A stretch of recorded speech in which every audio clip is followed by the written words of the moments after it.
I built a $4 million company from scratch, and my dad handed it over to my sister just because she had kids. I haven't spoken to them since. And what happened after that changed everything. Please stay with me as I tell you my story, and please do not forget to support our channel by subscribing, liking, and sharing with your loved one. I started my company in my dad's garage. I was young, broke, and had nothing except a laptop and a strong will. I worked day and night, delivering packages myself, building a website, managing clients, and learning everything on the go. There were no weekends or holidays, just work, hustle, and a dream. Over the years, the business grew. I turned that garage project into a logistics company worth millions. We had trucks, contracts, staff, warehouses. My dad wasn't involved much, but I gave him credit because he let me use the garage. He became a silent partner. He always said, "One day this will be yours officially," and I believed him. I gave him part of the profit every year out of respect. I thought we were on the same side. My sister never once asked me about the business. She was busy with her life, married with 2 kids, living in a quiet neighborhood. She had no interest in what I was doing. We weren't close, but we weren't enemies either. I never thought of her as someone I had to worry about. Then I went on a 10-day business trip overseas. I left everything running smoothly, but when I came back, my office keycard didn't work. My name was gone from the door. I thought it was a glitch, maybe a system update. I tried to log into my accounts, locked out. I called my dad. He told me to come to the house. When I got there, my sister was already sitting on the couch with her husband. My dad handed me a brown envelope. Inside were legal papers. Ownership of the company had been transferred to my sister. Fully. Legally. She now owned everything I had built. I stared at the documents, thinking it had to be a joke or a mistake. My dad stood there calmly and said, "She has kids. She needs stability. You're young. You'll build again." That was it. No apology. No warning. Just a decision made behind my back, like I was nothing. I didn't scream. I didn't beg. I put the papers back in the envelope, walked out of that house, and never looked back. I lost my business, my family, and every drop of trust one had in them. But that was only the beginning. What came after was something none of them saw coming. I used to think that the way things turned out was because of the business, because I wasn't a parent, or because I was too focused on work. But the truth is, it started long before that, before I even knew what a business was. Back when we were kids, the pattern was already there, quiet but clear. My sister was always the favorite, the angel, the one who never did anything wrong. And me, I was the loud one, the stubborn one, the one who always talked back. It didn't matter how hard I tried. If I got an A, she got a hug. If she got a B, she got a party. I got scolded for dirty shoes. She got praised for showing up. It was like I was living in someone else's house, and they were just waiting for me to leave. My dad had this way of making you feel small without raising his voice. He would compare us constantly, but always in this casual, offhand tone that made it sound like he wasn't doing anything wrong. "Your sister wouldn't say that," he'd say. Or, "She helps without being asked." And it got under my skin. Not because I wanted to compete, but because I wanted to matter. I wanted to be seen. But the harder I tried, the more it looked like I was just proving his point. So I stopped trying. There was this one birthday I'll never forget. I was 17. I had been saving for months to buy a used laptop. I thought maybe, just maybe, he'd surprise me and meet me halfway. Instead, I got a plastic watch in a gift bag. Nothing fancy. Not even wrapped. My sister? She was turning 16 a few weeks later. They gave her a car. A used sedan, sure, but a car. I smiled, said thanks, and kept my face straight. But that night, I stayed up staring at the ceiling, wondering what I had done so wrong just by being me. When our mom was alive, it was different. She had this way of balancing things. I don't know if she saw what was happening, or if she just naturally pulled us back to center. But after she got sick, it all shifted. Slowly, then suddenly. My dad became harder, colder. My sister became more perfect. I started to disappear. Mom passed away the year I graduated high school. After that, I stopped coming home unless I had to. I told myself I was busy, that I had work, but really I just didn't want to sit at that dinner table and feel like a stranger in my own family. Looking back now, it's easy to see how my sister learned to use it. She didn't have to manipulate much. Just tilt her head the right way, mention her kids, say she was trying her best. And my dad, he ate it up. Every word. As if having children made her more worthy of compassion, of help, of sacrifice. And me? I was just the one who could always handle more, who didn't need anything. The night I found out about the betrayal, I went back to my apartment and dug through an old box. At the bottom was a photo, me, my dad, and my sister, all standing in the yard. I don't even remember the day it was taken, but I remember how it felt, like I didn't belong, even in the picture. I took it out to the balcony, lit a match, and watched it burn. The flame curled around the edges until all that was left was ash in the wind. "I was never really your son," I said out loud. Not to him, just to the night.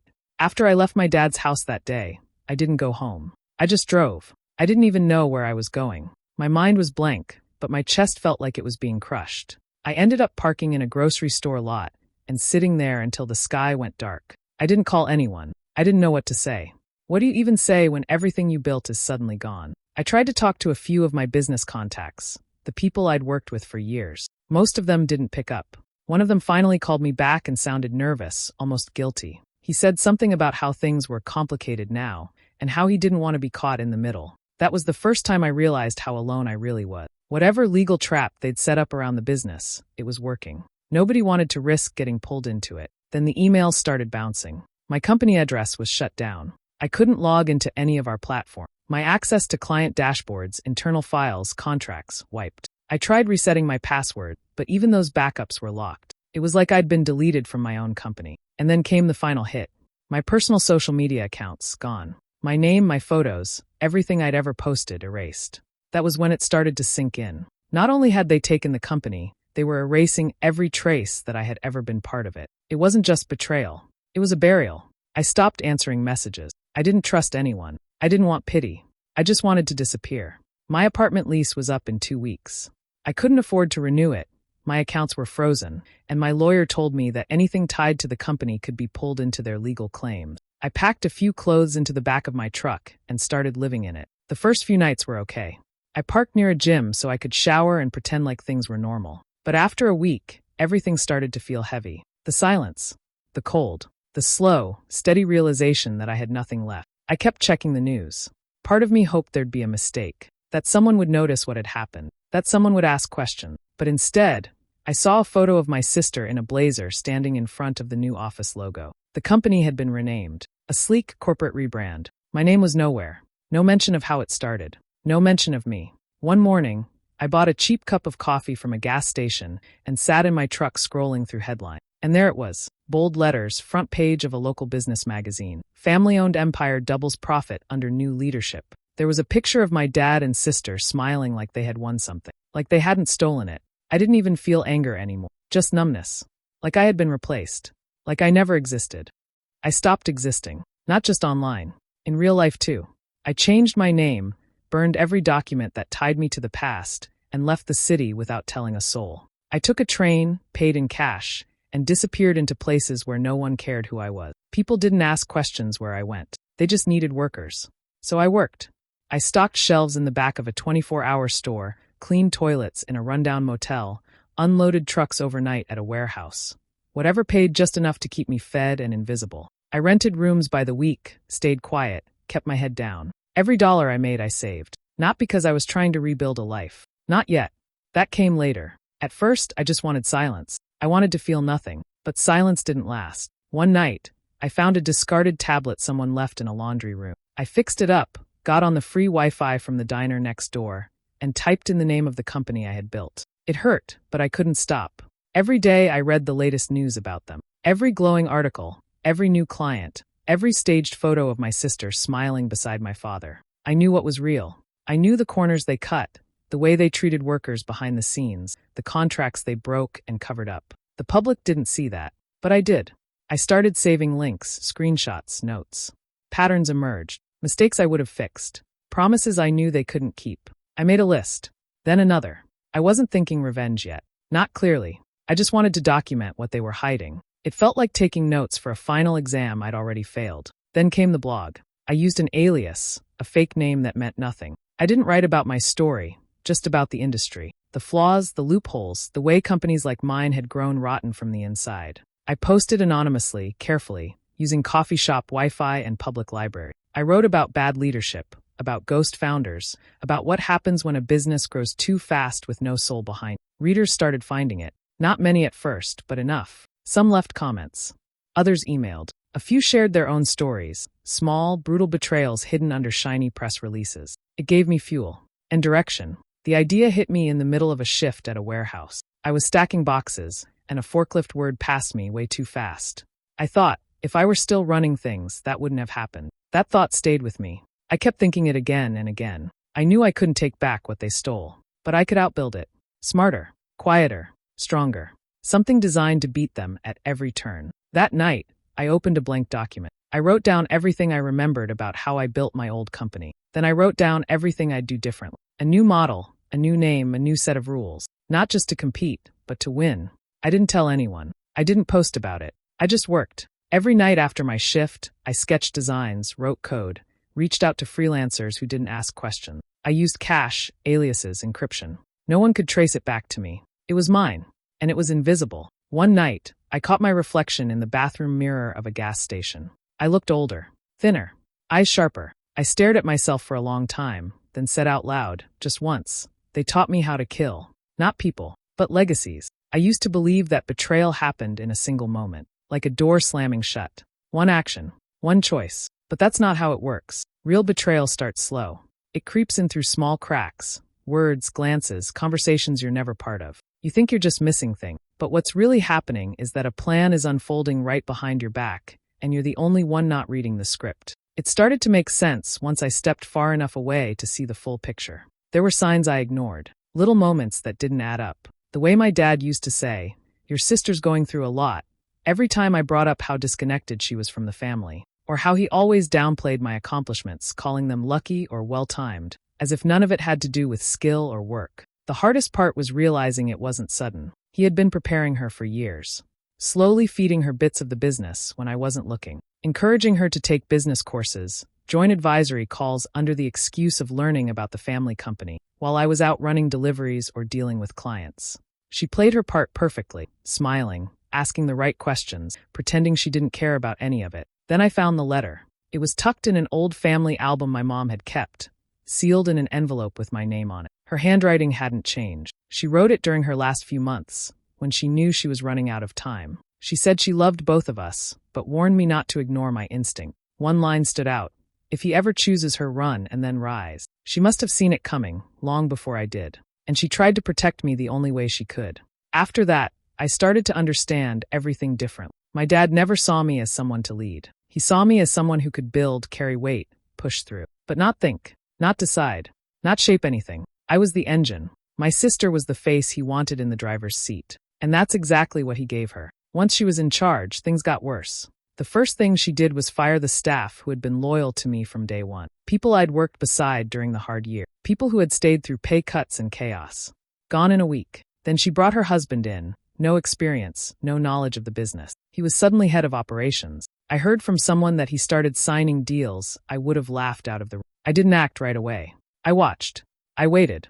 And eventually, I found one of the few people I still trusted, my old accountant. He had quietly left the company not long after I was pushed out. I tracked him down, explained the situation, and asked for one thing. Help me see everything. Not to undo the past. Not to win anything back. Just to understand the machine I built, and how to dismantle it. He agreed. No paperwork. No promises. Just a quiet nod. Later that night, I sat alone in a rented room, staring at a folder full of numbers, deals, and lies. And I said to myself, not angry, not broken, just calm, I will not take back the company. I'll make it disappear. The first client came through a random email. No names, just a short message. "We heard you're fast and you don't lie.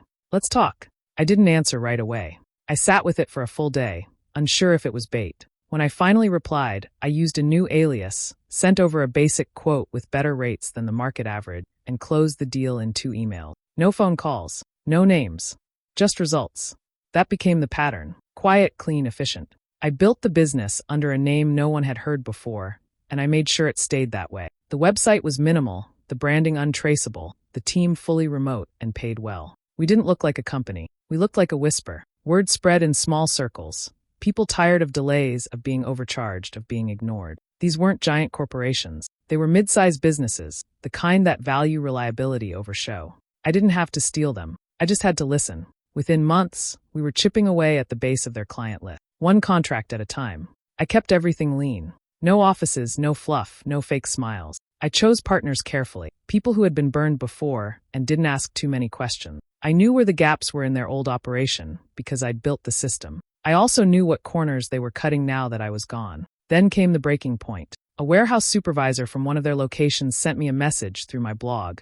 Anonymous, scared, but desperate. He attached photos. Long shifts, unpaid overtime, dangerous equipment with no repairs. The kind of stuff that gets people hurt. I verified everything, packaged it with receipts, and sent it to a few key journalists under a burner account. It hit the internet like fire on dry grass. Within a day, the photos were everywhere. Headlines popped up. Employees described sweatshop conditions at growing logistics company. Their official account tried to deny it, but the proof was there. Workers started sharing their own experiences. Videos, emails, screenshots. It wasn't just mistreatment. There were hints of something worse. Financial moves that didn't add up, bonuses disappearing, invoices duplicate. That's when I sent out the second leak. This one wasn't about poor conditions. It was about numbers. Internal memos, forged documents, emails between her husband and a shady vendor, evidence of embezzlement hidden under fake expenses. I didn't sign anything. I didn't need to. The damage was instant. One of their largest investors pulled out 3 days later. Publicly, the stock tanked. The calls started behind closed doors. They were bleeding, and everyone knew it. I didn't stop to celebrate. I just kept working. I heard about the phone call secondhand, from someone still inside their team. My sister had called our dad in a full panic. She wasn't calm anymore. She wasn't composed. She was yelling. The words weren't meant for me, but they landed all the same. We're bleeding. It's him. I know it's him. And she was right. She built the empire on a lie, and when the lie cracked, everything else followed. First it was the investors, then the press, then the partners pulling their deals. But what really started to break her wasn't outside. It was inside her own home. He'd always been more image than substance. Her husband walked around like a boss, acted like he was the one making decisions, but the second the real heat came down, while the business bled, he slipped away. Nights working late became weekends he couldn't explain. She hired a private investigator, just like she'd seen in movies. She thought she'd find stress relief, maybe some gambling, maybe some drinking. Instead, she got photos, hotel rooms, a woman half her age, and messages, too many to ignore. She fired him in front of the staff, didn't even wait for the meeting to end, told him to pack his things and never come back. But the damage wasn't just between them, it was everywhere. Their house, their kids, their reputation. He left with silence, not even pretending to fight for what they had. He knew he was caught, and deep down, I think he knew the whole thing was borrowed time. My father didn't take it well. Not just the cheating. All of it. The collapse, the lawsuits, the press, the silence in the house that used to be full. I heard from someone that he collapsed while walking to the mailbox. He was rushed to the hospital. Mild stroke, they said, not fatal. But it shook him. For the first time in his life, he couldn't speak for a few hours, couldn't move his right hand. And that scared him more than anything. I didn't plan to go. I didn't feel anything when I heard. But I went anyway. Not for him. For me. I walked into that hospital without telling anyone. I found his room. He was sitting up, pale, weaker than I had ever seen him. His eyes met mine, and something in him cracked a little more. He didn't say hello. He didn't ask why I came. He just looked at me, and with a voice that barely came out, he asked, "Are you happy now?" I didn't answer right away. I looked around the room. White walls, beeping machines, flowers that hadn't been touched. Then I looked at him. This man who had raised me, ignored me, used me, and thrown me away. I said, "I just wanted to matter to you. But now, I want you to matter to no one." I didn't wait for a reply. I turned around and walked out of that room. There was nothing left to say. Outside, the air was cold but quiet. I stood by the curb, pulled out a small cigar I had saved for this exact moment, and lit it. The smoke curled into the night like a ribbon, slow and steady. Across the street was a billboard. Mine. My new company's logo. Clean, simple, glowing bright in the dark. I didn't smile. I didn't celebrate. I just stood there, watching the light as it burned through the fog, a silent reminder that I hadn't just survived. I had replaced them. The investigation didn't come from noise. It came from silence. Leaks, yes, but targeted, precise, and clean. Enough to raise red flags, not enough to trace the source. Someone inside flagged unusual expense reports. Someone else forwarded documents marked confidential. It didn't take long before a quiet file opened in an IRS office under a nondescript name. And once it began, it couldn't be undone. They had been sloppy. Her husband had hidden transactions under consulting fees, vendor payments, inflated bonuses. Some signatures didn't match. Some invoices didn't exist. Others had dates that didn't line up. The deeper they dug, the uglier it got. And the uglier it got, the more questions were asked. Word spread internally. Fear took over. Mid-level managers stopped showing up. A few employees walked out quietly. Others didn't walk, they shouted. They stood outside the office with cardboard signs, refusing to go in until back pay and proper conditions were addressed. For a company once praised for growth and innovation, the optics were brutal. Press trucks parked across the street. Cameras rolled. HR couldn't spin it fast enough. Desperate, she tried to sell. First to a rival company, then to a private equity firm, even hinted at an international buyer. But the numbers were too risky, the audits too loud. No one wanted the mess. What had once been a shining star in the logistics world had turned radioactive. At the same time, another name kept rising. Mine. The new company had no past to outrun. No baggage, just results. Fair rates. Transparent contracts. Real-time tracking systems that worked better than anything they'd seen. I didn't advertise. I didn't need to. One successful deal led to 3 more. Reviews spread in tight business circles. The industry noticed. Quietly at first, then loudly. People started asking where we came from. Why no one had heard of us before. We didn't do press. We let performance speak. But one post changed everything. It appeared on Reddit late one night. A simple title. How my dad gave my company to my sister because she had kids. It was written like a confession. Raw. Detailed. Names redacted, but facts too specific to ignore. Screenshots, timelines, documents. A full breakdown of what happened, from the founding days to the moment it was stolen. The internet did the rest. The post hit the front page in hours. Shares turned into articles. Articles turned into outrage. The betrayal wasn't just personal anymore. It became public. People saw themselves in it. Everyone who'd ever been overlooked, stepped on, erased. My inbox flooded. Not with sympathy, but support. Business owners, workers, even strangers offering connections, ideas, and contracts. Their company never recovered from that post. Whatever cracks were still holding it up shattered under the weight of public truth. And then she came. No cameras. No calls ahead. Just a quiet knock at my office door. I didn't need to ask who it was. She looked different. Tired. Smaller. No designer bag. No confident walk. Just my sister, standing there with nothing left to defend. She didn't speak right away. She just looked at me like she was hoping I'd remember something good between us. But I didn't. She finally whispered, "Please." I didn't answer. The room was plain. No polished floors, no security desk, no corporate flair. Just 4 walls, a table, and 3 chairs. I arrived early, not because I was eager, but because I wanted to control the silence before they walked in. They entered together. Awkward. Uncertain. He looked thinner, slower. She looked like someone who hadn't slept in days. Neither said a word at first. We just sat. 3 people tied by blood, but nothing else. Not anymore. She spoke first. Her voice didn't crack, but it was close. She said she didn't know everything, that she only saw what she was shown, that she trusted our father, believed his words. She called it a mistake, called herself naive. She kept saying she never meant to hurt me. I didn't interrupt. I didn't nod. I just listened, because the words weren't for me. They were for her. Guilt wants to speak, but I had no space left for it. Then my father cleared his throat. His hands trembled a little when he rested them on the table. He asked for 5 minutes. Just 5. I checked my watch and said, "Go." He started with memories, stories of my childhood, things I barely remembered or chose not to. He spoke about struggle, expectations, pressure, about how he thought he was doing what was best for both of us, that he didn't know how to handle grief after Mom, that he made mistakes, but they came from fear, not hate. I waited until his 5 minutes were up. Then I looked him in the eyes and said, "You taught me how to fight. You forgot to teach me how to forgive." He looked down. She did too. I stood up, took one last look at them, and walked out. Outside, the rain had started. Not a storm, just a slow, steady drizzle. I didn't rush to my car. I didn't look back. I heard the door open behind me, heard footsteps on wet pavement, but I kept walking. When I reached the car, I opened the door and paused. Through the rearview mirror, I saw her standing at the edge of the lot. She didn't say anything, didn't chase me, just stood there, letting the rain soak through her coat, her hands at her sides like she wasn't sure what to do with them. I turned the key. The engine started, and I drove away. I started with one. A small printing shop run by a woman who'd been rejected by 3 banks and 2 investors. Her ideas were sharp, her numbers clean, but no one gave her a chance. I saw the fire in her eyes, something I recognized. I wired the money the same day. No contract full of traps, just belief. From there it grew. A mechanic with a dream to modernize rural auto shop. A coder building tools for kids with learning disabilities. A baker whose landlord kept hiking the rent just as her orders started to rise. None of them fit the mold. All of them had been told no more times than they could count. I didn't want credit. I didn't want articles or photos or plaques on walls.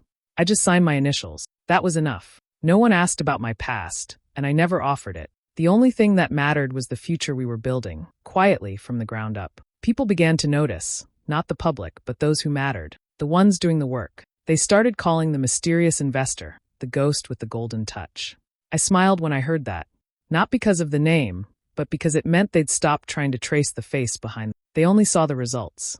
One day, I was asked to do an interview, not for exposure, just as a voice on a podcast about anonymous funding and why some people choose to stay in the shadows. I agreed. The host asked if I'd ever felt bitter about how things ended with my family. I paused for a moment, then said, I didn't lose a family. I found out who never was one. That was the only time I spoke about the past. After that, I returned to the work. And as the ventures I backed began to thrive, as their names rose up and mine faded further into the dark, I felt something I hadn't felt in years. Peace. Some inherit blood. Others build legacy. What would you have done in my place? Cut ties for good, or tried to fix what was broken? I really want to hear your take in the comments. And if my journey kept you reading, hit that follow button and stick around for more stories that go way deeper.